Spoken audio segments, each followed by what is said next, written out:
Hi, I'm Lou and we're going to install shutters on this old farmhouse. We'll start right here with this old smokehouse window.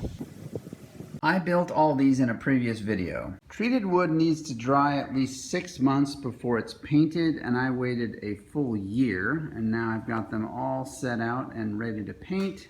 There's my sprayer. I first puttied and sanded these cracks with this kind of putty and that sander.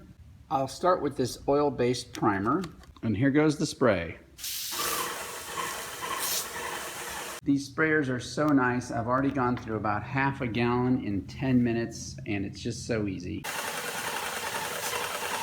So in about 30 minutes, I got all the priming done. And here they are after spraying with the final black color. This smokehouse is 130 years old, and you can still see the smoke vent right there. There's the window, there are the shutters, and the mounting hinges. These mount on the window frame, these mount on the shutters, and slide on right like that. There is no hard and fast rule for the placement of these, but they look good about 6 inches down from the top and right in the center of the frame, and they mount with 3 screws like this. The shutter part of the hinge goes on like this.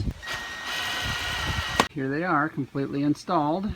I'm never going to close these, but they do hinge. An interesting fact that has gotten lost in history is that the louvers actually are supposed to be mounted like this, shedding inward versus shedding outward. These shutters are not actually kept out here. In the olden days, they kept them flipped inward, and if they're flipped inward, then the louvers would be facing the other way. Nowadays, people just get plastic shutters and stick them right to the wall, and you can't really have them shedding inward because the water would hit and then stick the wall and possibly mold and so forth. But this is actually the correct way. For the larger shutters, I switched to these 2-inch stainless steel screws. I'll paint the heads black to match. Soon after I installed them, I had a windy day and all my shutters blew over, so I'm going to install these shutter dogs. You drill a hole in the brick about 2/3 of the way out and about 1 inch down like this, and screw in the dog like this. These are heavier on the bottom, so they hang down like this, and if you ever want to close your shutter, you just flip it like that and pull. And here's our window with the shutter dogs installed. Here's the house before shutters, and here's the job all done. Thanks for watching.